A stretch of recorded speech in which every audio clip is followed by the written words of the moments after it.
안녕하세요. 희망찬 인생을 살고 있는 젊은 남자입니다. 제 인생에서 가장 잘한 일이 뭐냐고 묻는다면 저는 결혼이라고 제일 먼저 대답할 수 있어요. 왜냐하면 현명한 아내 덕분에 내일의 희망을 그려가고 있기 때문입니다. 하지만 신혼 초 때는 저희 부부를 뒤흔든 큰 사건이 있었어요. 그래도 그때 그 사건 덕분에 지금처럼 단단한 부부로 살 수 있었다고 생각해요. 저희 부부를 단단하게 만들어준 그 사건을 오늘은 사연으로 써보려고 합니다. 위기를 겪고 있는 신혼부부에게 제 사연이 힘이 됐으면 좋겠네요. 아내를 만나기 전 저의 과거는 늘 불안한 날들의 연속이었어요. 아버지께서 전기기사로 일하시느라 늘 가족들이 걱정을 달고 살 수밖에 없었습니다. 특히 아버지는 같이 일하던 동료가 사고를 당하면 몹시 힘들어하셨어요. 한 번은 아버지가 감전사고로 동료를 먼저 떠나보낸 적도 있었습니다. 아버지는 동료분의 장례가 끝난 뒤에도 한동안 힘들어하셨어요. 주방에서 홀로 술을 마시면서 아버지는 자책을 하기도 하셨습니다. 내가 그날 같이 점검을 갔어야 했는데 불쌍해서 어떡해. 처자식 여기 남겨두고 편히 눈이라도 감겠어? 한탄하면서 술을 마시던 아버지를 보면서 어머니는 답답한 마음에 화를 내며 말하기도 했어요. 당신이 같이 갔어도 사고는 막을 수가 없었잖아. 순식간에 일어난 일이라면서. 내가 있었으면 살 수도 있을지도 모르잖아. 혼자서 얼마나 무서웠겠어. 그런 생각하면 끝도 없어. 그만해. 당신 이러다가 몸 상하겠어. 어머니는 술까지 마실 정도로 힘들어하는 아버지를 위로했어요. 늘 위험에 노출된 현장에서 일하는 아버지를 걱정하는 건 온 가족의 몫이었죠. 전자파에 노출된 채 일을 하다 보니까 각종 질병과 사고가 많을 수밖에 없었습니다. 아버지와 같이 전기기사로 일하던 분 중엔 투병 중인 분들도 있었어요. 그래서 어머니는 아버지 귀가가 조금만 늦어지면 노심초사하면서 기다리셨습니다. 그러다 한 번은 늦은 새벽이 됐는데도 아버지가 집에 오지 않으셨어요.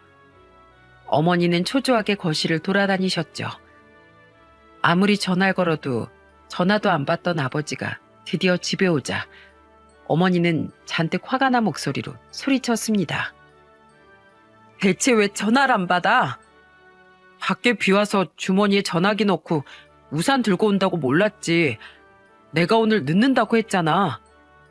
당신이 언제 새벽에 들어온다고 했어? 대체 이 시간까지 뭐 하다 온 건데? 병원에 있어서 시간 가는 줄도 몰랐어. 미안해. 병원? 당신 어디 아파? 무슨 병원? 내가 아픈 게 아니고 병철이 알지? 걔가 글쎄 갑상선 암이래. 다음 주 수술 전에 얼굴이라도 한번 보려고 갔다 왔어. 그 사람 우리 집에도 몇 번 온 적 있지 않아? 맞아. 일밖에 모르던 사람이 저렇게 누워있는 거 보니까 발이 안 떨어지더라. 자기 몸 저렇게 되는 줄도 모르고 너무 일만 했어. 세상에 무슨 그런 일이 다 있어. 작년까지 건강했던 사람이. 그러게나 말이야. 사는 게 뭔지 원. 먹고 살자고 하는 일인데 암이나 걸려서 제대로 먹지도 못하고 이게 뭐야? 아휴, 속상해 정말.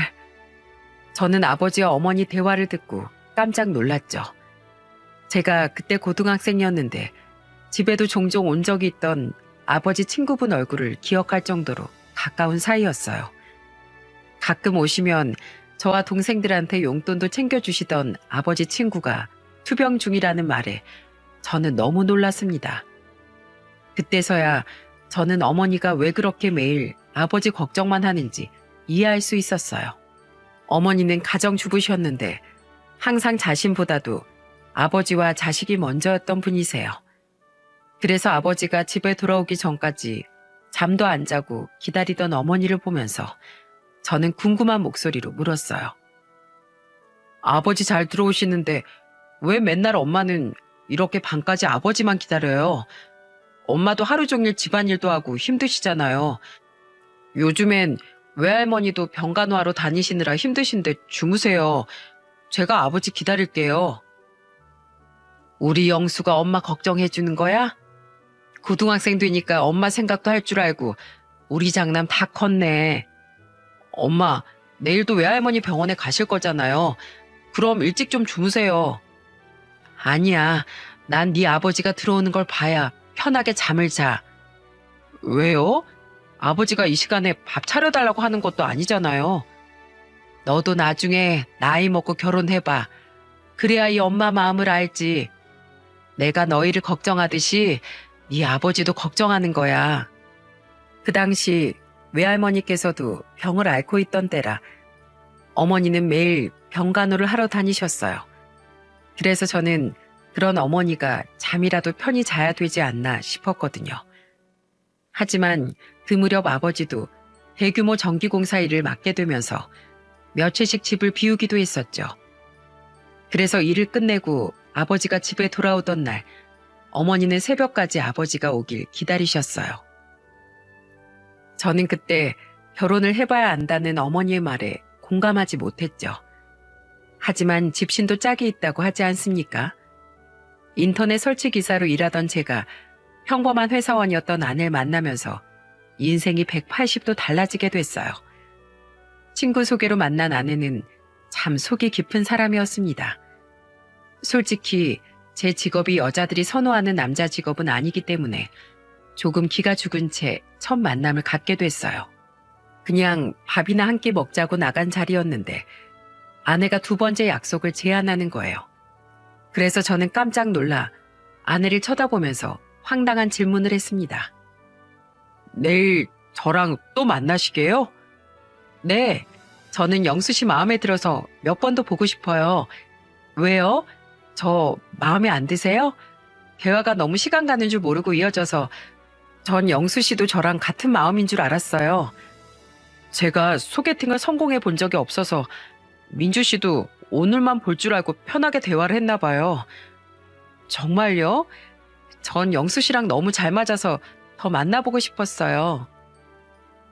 기대도 없이 나갔던 소개팅 자리에서 아내와 저는 대화가 너무 잘 맞았어요.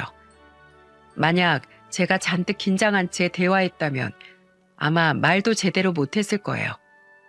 원래 인연은 기대도 없을 때 불쑥 찾아온다고 하죠. 이번 생에 결혼하긴 글렀다 싶었을 때 저는 아내와 연애를 시작하게 됐던 겁니다. 그런데 저희 아내는 친구들도 신기할 정도로 연애 시절에 독특한 점이 하나 있었어요. 바로 저희 가족과 만나는 자리를 아내가 불편해하지 않았다는 거죠.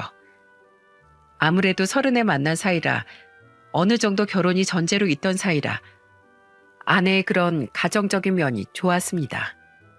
특히 연애가 1년이 넘어갈 무렵 아내는 저희 집에 김장도 하러 왔었어요. 아내가 저한테 궁금한 목소리로 이런 질문을 했습니다. 오빠네 집은 김장 언제 해? 우린 주말에 집에서 할 것 같은데. 진짜? 그럼 나도 갈까? 나 주말에 할 일 없는데. 김장을 하러 온다고? 우리 집에 여동생도 둘이나 있어서 일손 부족하지도 않아. 괜히 와서 힘들게 일하지 마. 그런 거 안 해도 우리 엄마 너 엄청 좋아하셔.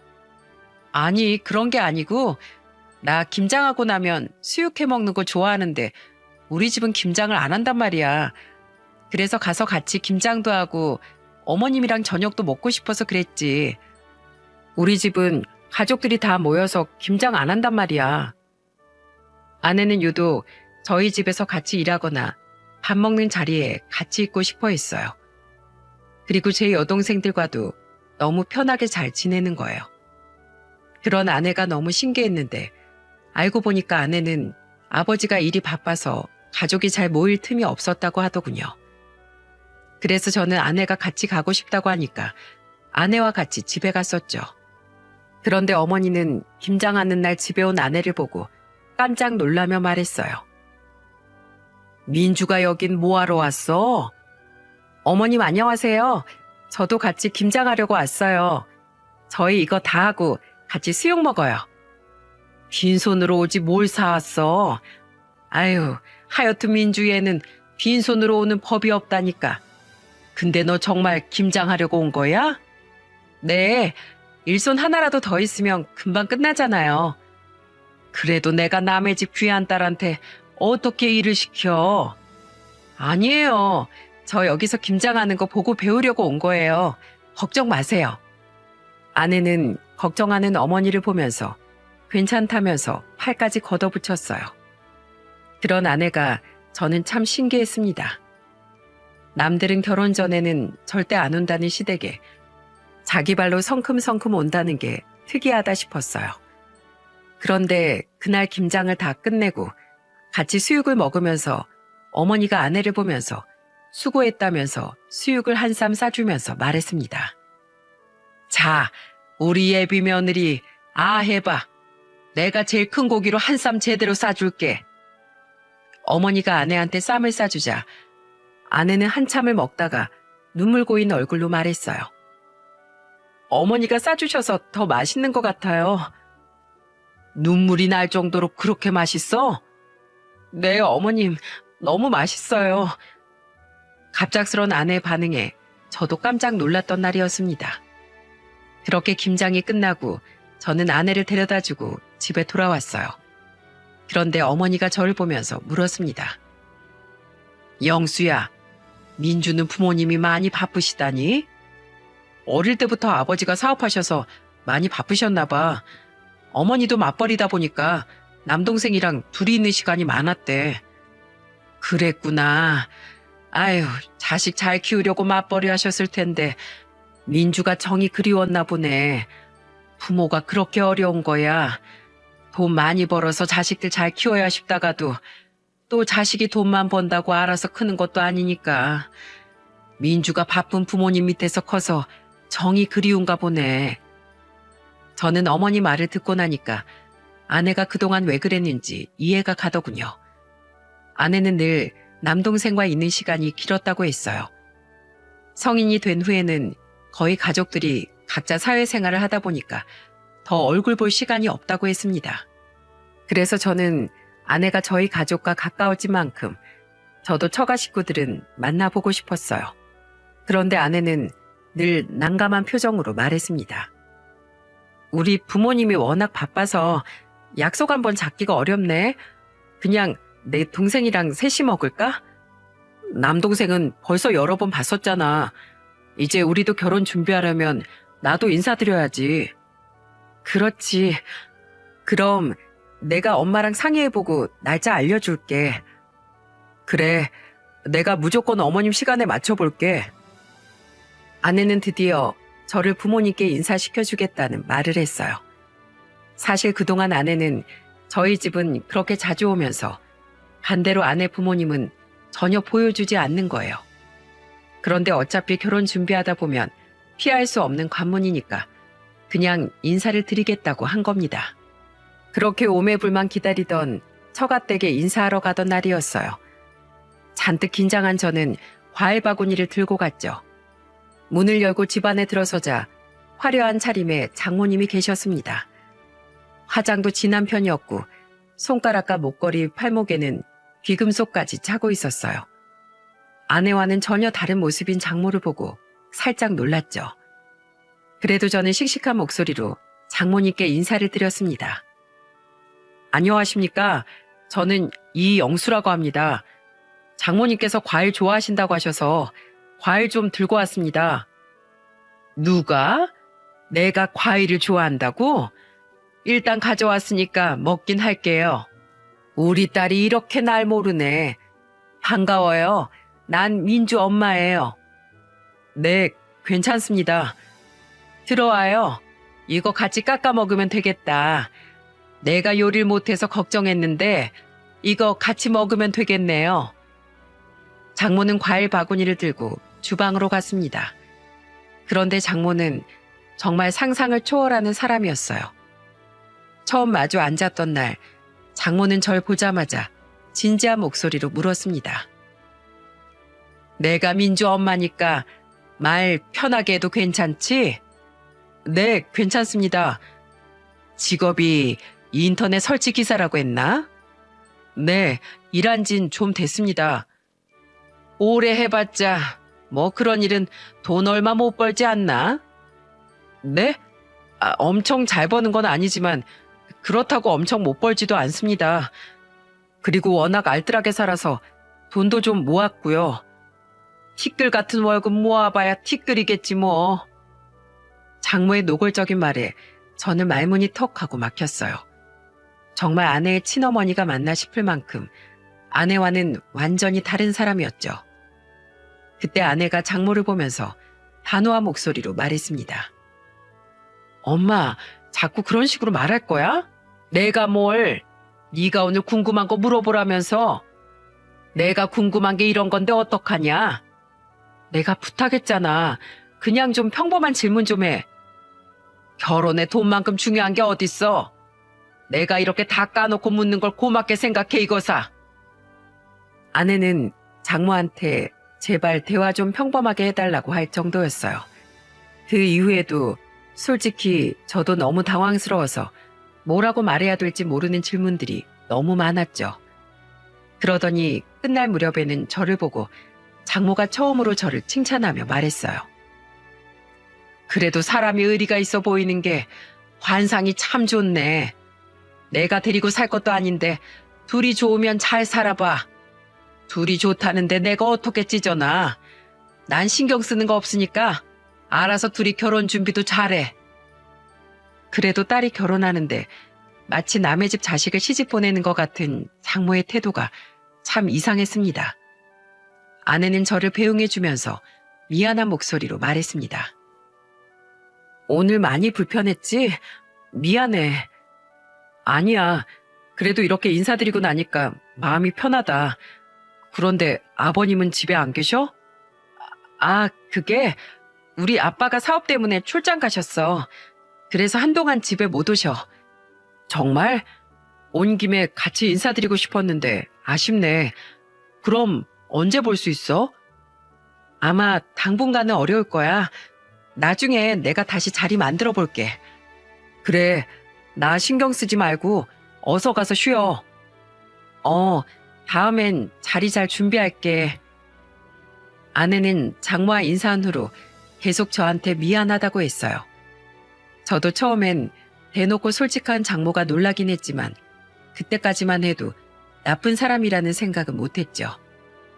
그 후 저와 아내는 본격적으로 결혼 준비를 시작했어요. 하지만 그때까지도 저는 아내 아버지 얼굴을 한 번도 보지 못한 겁니다. 그래서 저는 걱정스러운 목소리로 물었어요.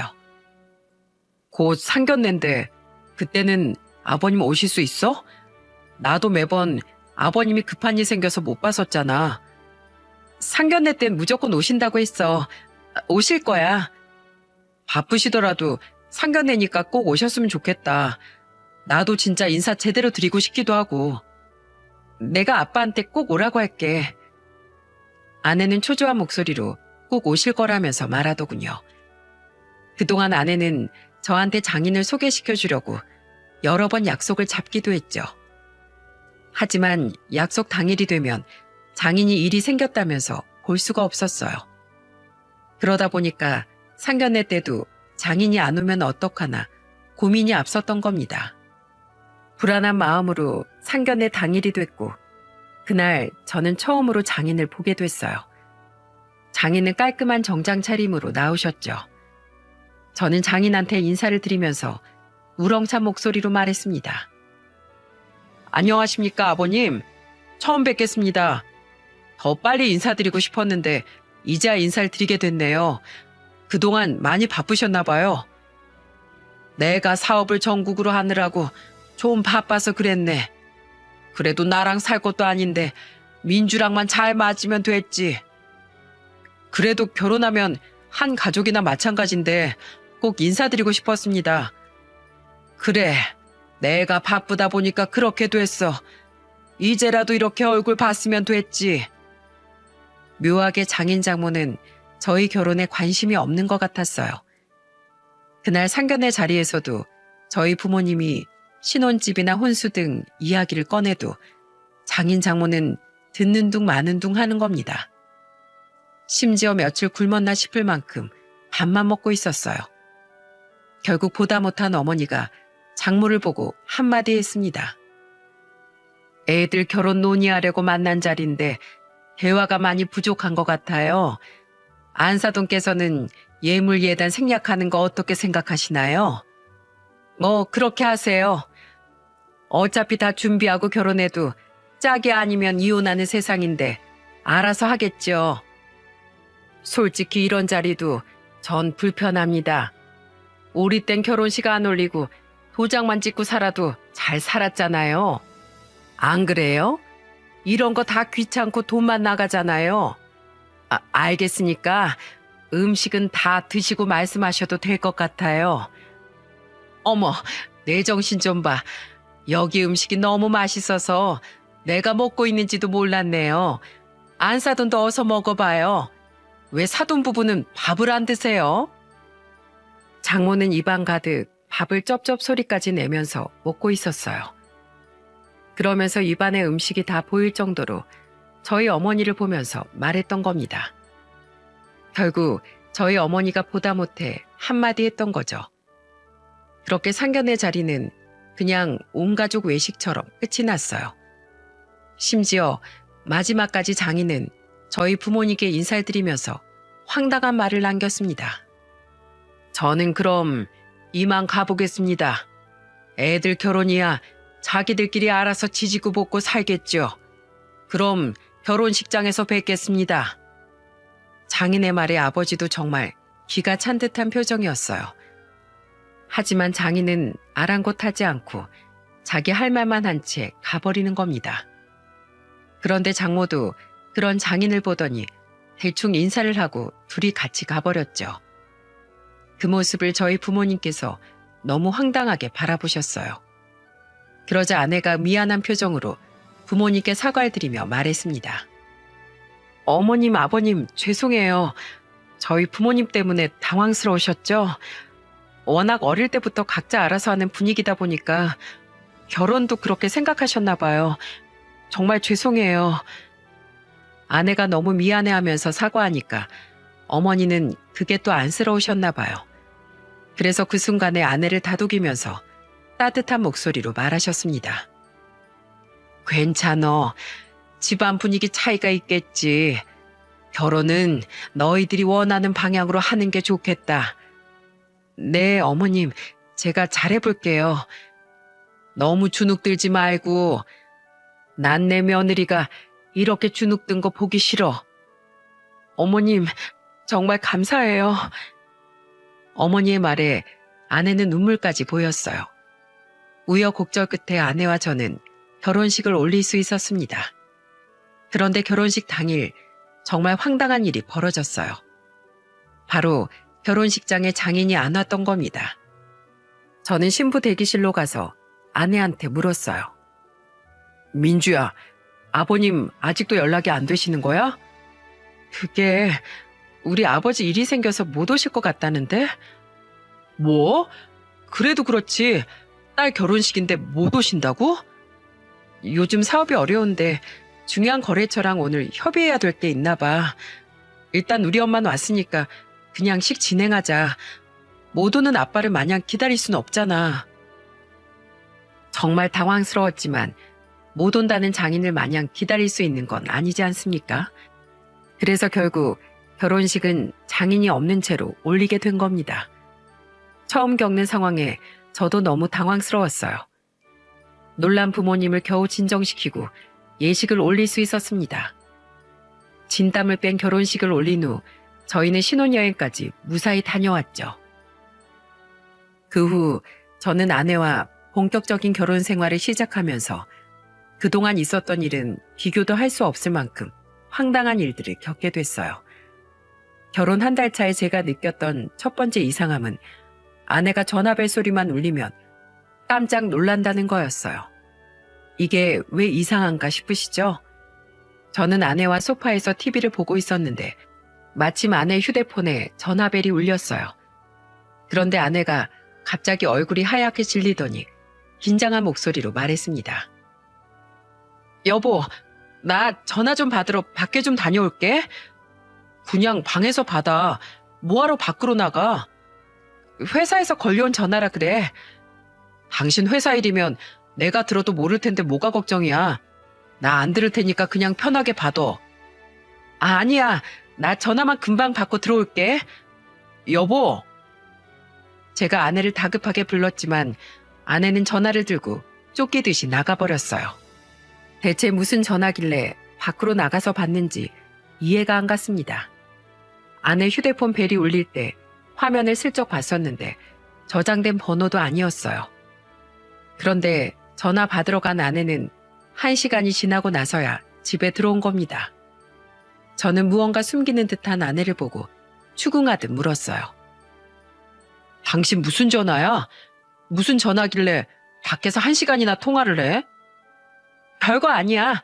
회사 일인데 내가 급하게 알려줘야 될 게 있어서 그랬어. 회사 전화면 더 이상하지. 대체 집에서 못 받을 전화가 뭐야? 당신 TV 보니까 시끄러울까봐 나간 거야. 진짜 회사 전화라니까. 당신 지금 설마 나 의심하는 거야? 그런 게 아니라 당신이 뭘 숨기는 것 같으니까 그렇지. 우리 부부잖아. 우리 결혼 1달 차야. 연애랑 결혼은 엄연히 다른데 당연히 아직 다 모르겠지. 그러니까 빨리 다 알려고 하지 말고 하나씩 맞춰가자. 그때 아내한테 한마디를 더하면 싸움으로 번질 것 같았습니다. 그래서 아내의 말에 그냥 한번 져줬어요. 하지만 아내의 수상한 행동은 이후에도 더 있었습니다. 한 번은 아내가 처가 다녀온다고 하길래 저는 아내를 따라 나설 준비를 하면서 말했습니다. 그럼 나도 같이 가자. 우리 결혼하고 한 번도 못 가봤잖아. 당신도 간다고? 그냥 나 혼자 다녀올게. 그게 무슨 소리야. 사위가 처가 가는 게 이상해? 그런 건 아닌데 당신 우리 엄마 성격 알잖아. 난 당신이 괜히 우리 엄마한테 무시당하는 게 싫어서 그래. 그렇다고 평생 안 볼 수는 없잖아. 나 정말 괜찮아. 아니야. 다음에 같이 가자.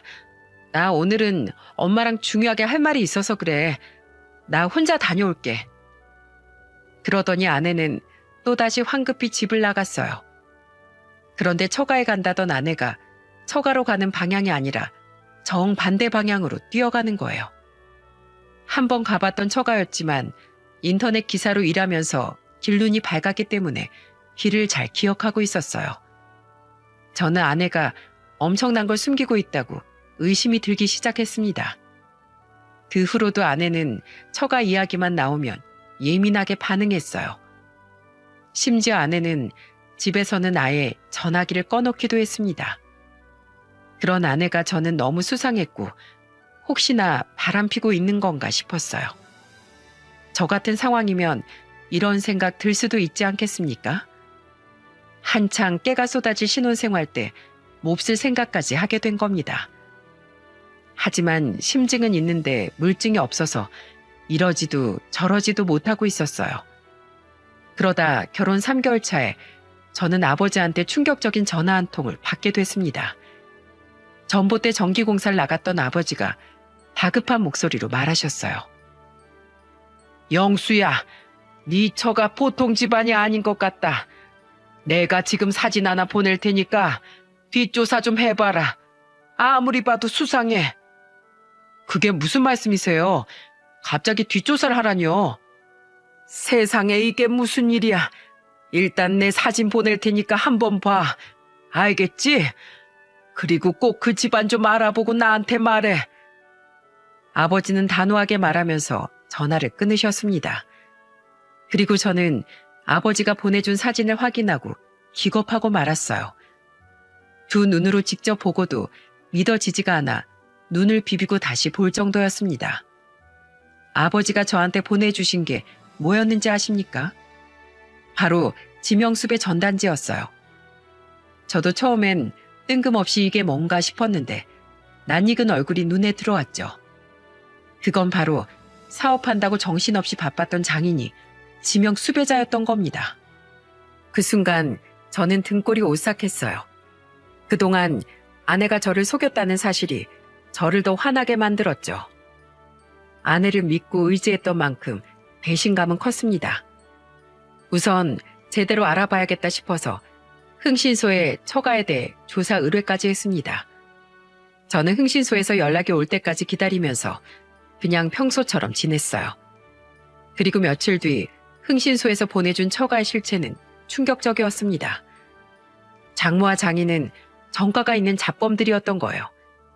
장모는 사기 전과가 5범이었고 장인은 전과 7범에 강도 상해죄까지 저질러 지명수배가 내려진 거죠. 이 모든 걸 숨기고 결혼한 아내를 제가 용서할 수 있겠습니까? 저는 그날 저녁 아내한테 지명수배 전단지와 장인 장모 범죄 이력이 적혀있는 종이를 던지면서 소리쳤어요. 당신 그동안 나 왜 속였어? 당신 부모님 완전히 사회 쓰레기 같은 존재들이잖아. 어떻게 이런 걸 숨길 수가 있어?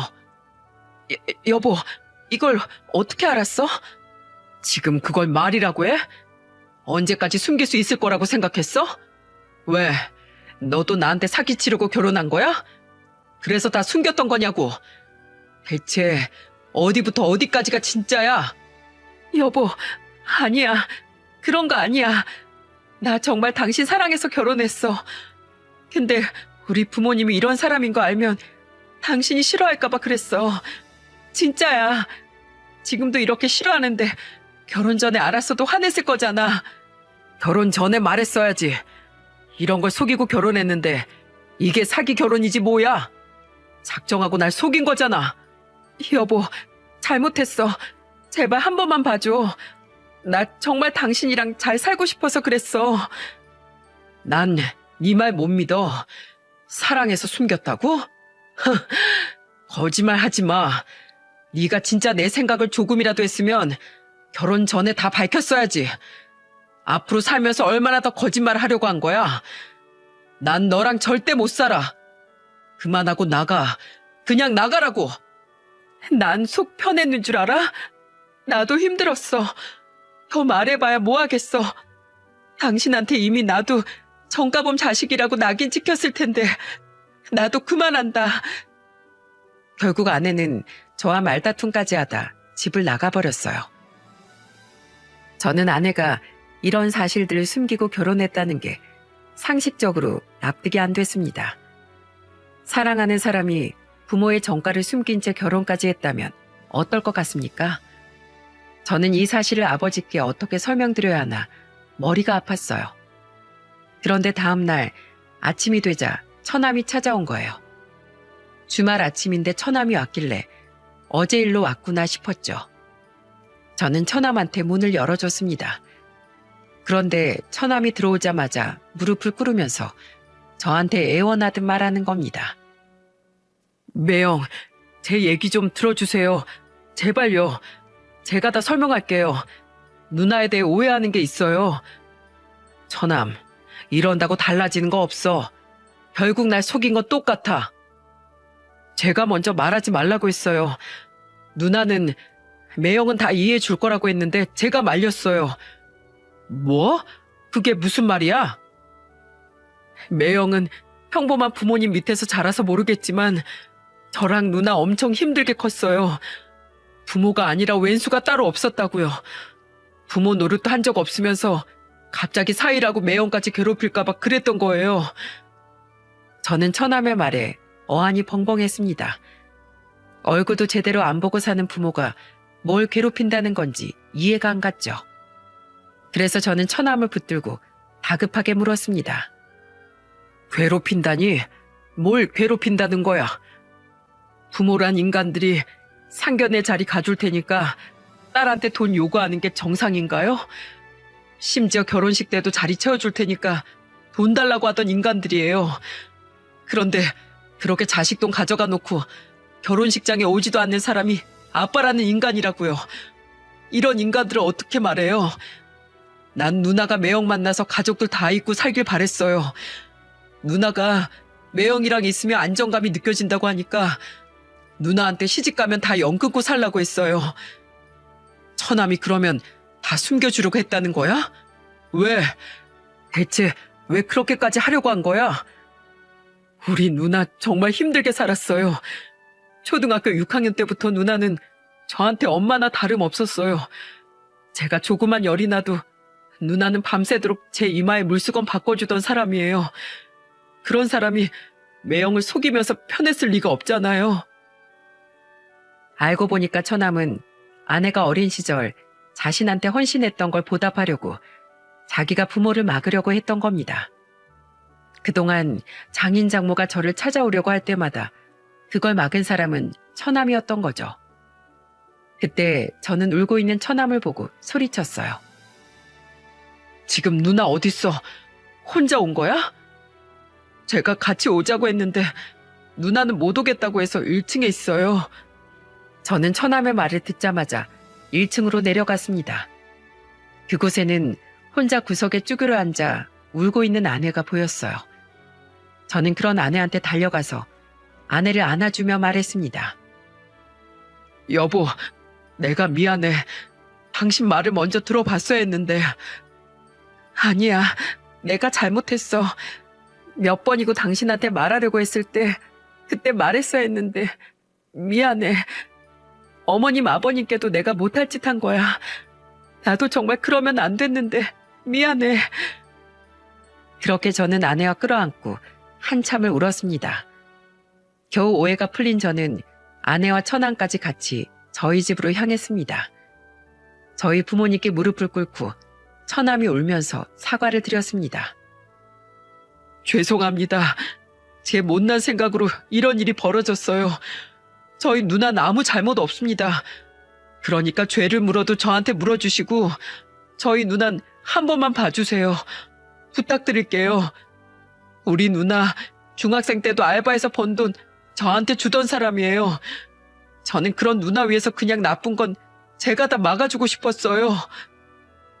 처남의 말에 아내는 옆에서 같이 무릎을 꿇더니 다급한 목소리로 말했어요. 아니에요, 아버님. 다 제 탓이에요. 동생은 저 감싸주려다가 그런 거예요. 제가 다 책임지겠습니다. 정말 사는 게 너무 팍팍했어요. 그런데 남편 만나고 이런 게 가족이구나를 알게 되니까 놓치고 싶지 않았습니다. 다 제 욕심 때문에 벌어진 일이에요. 처남과 아내는 서로 자기 잘못이라며 한참을 울었습니다. 그런데 어머니가 같이 울고 계신 겁니다. 심지어 어머니는 우는 목소리로 아내와 처남을 보며 말했어요. 둘이 서로 의지하면서 힘들게 걷겠네. 얼마나 손가락질을 받으면서 걷겠어. 아휴. 어머니는 눈물을 닦기 시작하셨고 아버진 자리에서 일어나시더니 아내를 안아주며 말하셨습니다. 고단한 세상 살기 얼마나 힘들었겠니. 힘든 상황에도 동생이 이끌면서 산다고 고생했다. 고생했어. 아버님, 죄송해요. 제가 그러면 안 됐는데. 괜찮다. 네 마음은 오죽했겠니. 이렇게 손을 떨면서 사과하는 애가 그동안 밥이나 제대로 먹었겠어? 내가 미안하다. 너한테 조용히 물어볼 걸 그랬다. 아니에요. 전 오히려 이렇게 다 말해서 편해요, 아버님. 어머니, 정말 죄송합니다.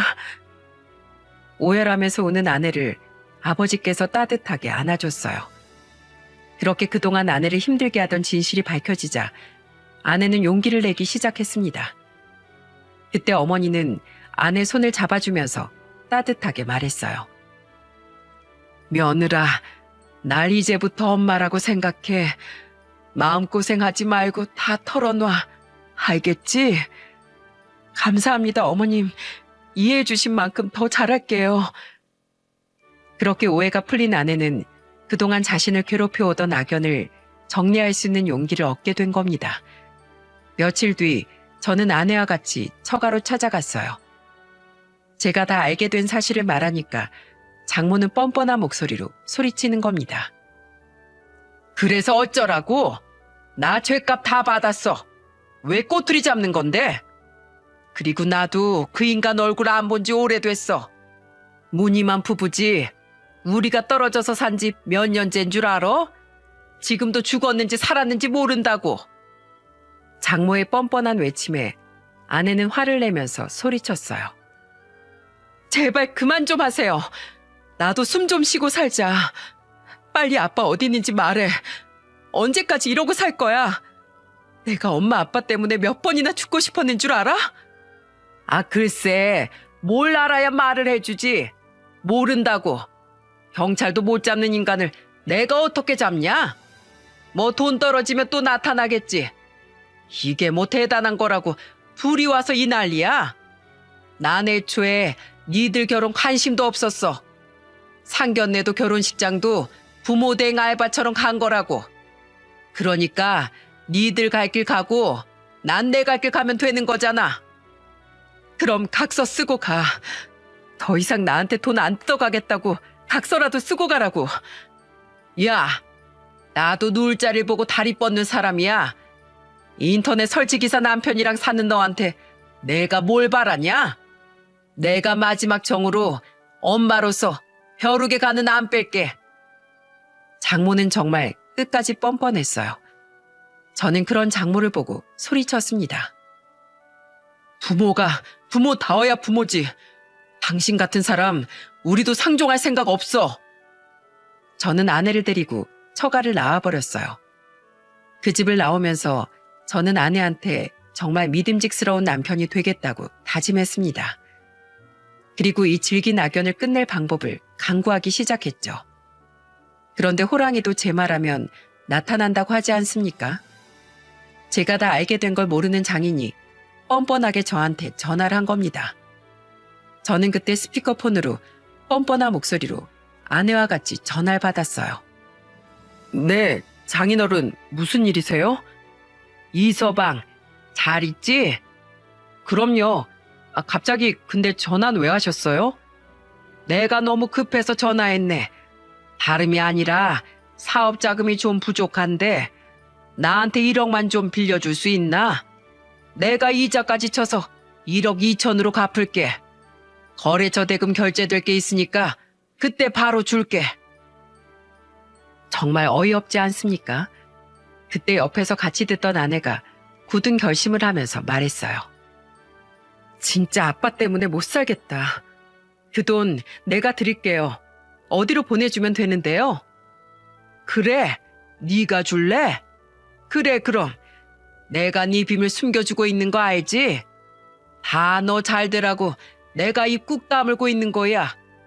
그러니까 내가 지금 통장도 없고 하니까 내가 말한 장소로 7시까지 와. 너하고 이서방만 와야 된다.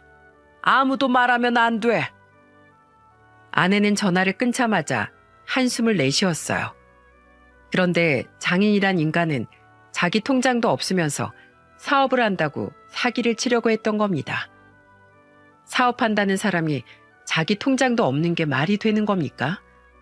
저는 그때 아내를 보면서 물었어요.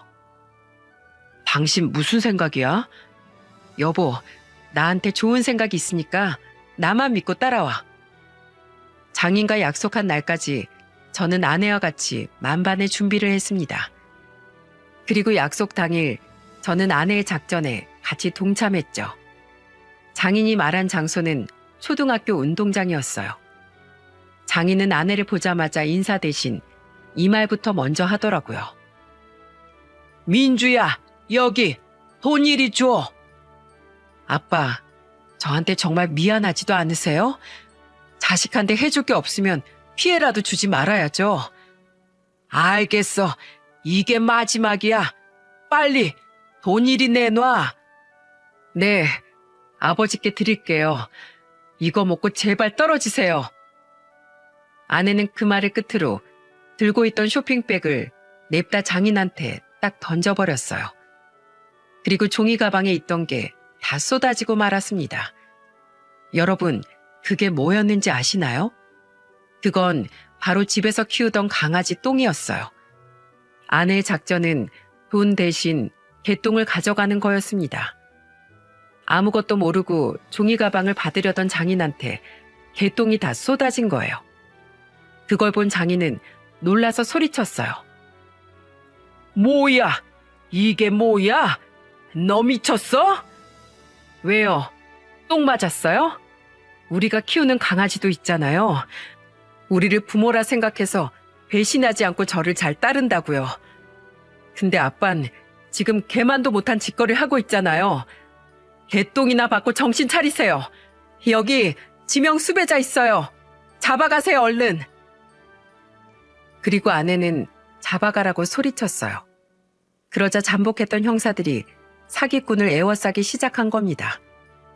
바로 아내가 자기 손으로 직접 신고까지 했던 거예요. 형사들한테 잡힌 사기꾼 장인이 아내를 보면서 소리쳤어요. 너 지금 네 아빠를 신고한 거야? 이게 무슨 못 배워먹은 짓이야? 자식 때문에 똥 밟았다 생각하지 마시고 제발 좀 이참에 회개 좀 하세요. 내가 앞으로 어떻게 생활해야 되는 건지 좀 깨우치고 오시라고요. 너 내가 나오면 가만 안 둘 줄 알아. 놔! 이거 놔! 결국 사기꾼 장인은 끌려가고 말았습니다.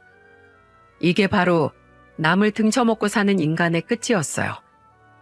아내는 그때 정말 속이 다 후련한 표정으로 저를 보며 웃었습니다. 그 후 아내는 부모 같지도 않은 인간들과 완전히 인연을 끊어버렸어요. 연락처까지 다 차단해버리고 완전히 새 인생을 살고 있답니다. 이 사건도 벌써 1년이 지난 일이네요. 지금은 아내와 서로 둘도 없는 든든한 짝이 됐습니다. 그리고 얼마 전에는 기쁜 소식도 찾아왔어요. 바로 아내와 저한테 아기 천사가 찾아왔거든요. 아내는 배를 어루만지면서 이런 다짐을 했어요. 난 꼭 좋은 부모가 될 거야. 우리 부모처럼은 안 살 거야. 그러니까 당신도 좋은 아빠가 되기 위해 같이 노력해줘. 우리 정말 좋은 부모가 되어주자. 미래에 태어날 아이를 잘 키우겠다고 아내와 약속을 했습니다. 어쩌면 아내는 가족의 정이 그리웠을지도 모른다는 생각이 들었습니다. 지금도 사기꾼 장인은 교도소에 수감된 상태고 장모는 어디선가 또 사고치고 살고 있을 것 같네요. 개버릇을 남 줄 수 있겠나요? 지금은 처남도 예쁜 가정을 꾸려 저희와 자주 왕래하면서 지내고 있답니다. 부디 이 행복이 영원했으면 좋겠습니다. 어떻게 그런 부모 밑에서 우리 아내와 처남 같은 착한 남매가 태어났는지 모를 만큼 참 우애 좋은 남매예요. 이런 사연을 쓰게 된 것도 아내 때문입니다. 자식은 부모의 거울이라는 말도 있지만 오히려 최악의 부모를 보고 저렇게 안 살겠다고 다짐하는 자식도 있는 것 같네요. 아내와 처남이 힘들게 견뎌온 인생은 아마 부모처럼 살지 않기 위한 노력이었을 겁니다. 주변에 보면 부모답지 않은 사람들이 존재한답니다. 그런 환경을 이겨낸 사람들에게 꼭 행운이 따르기를 기도할게요. 저희 부부가 좋은 귀감이 되면 좋겠습니다. 모두 행복하세요.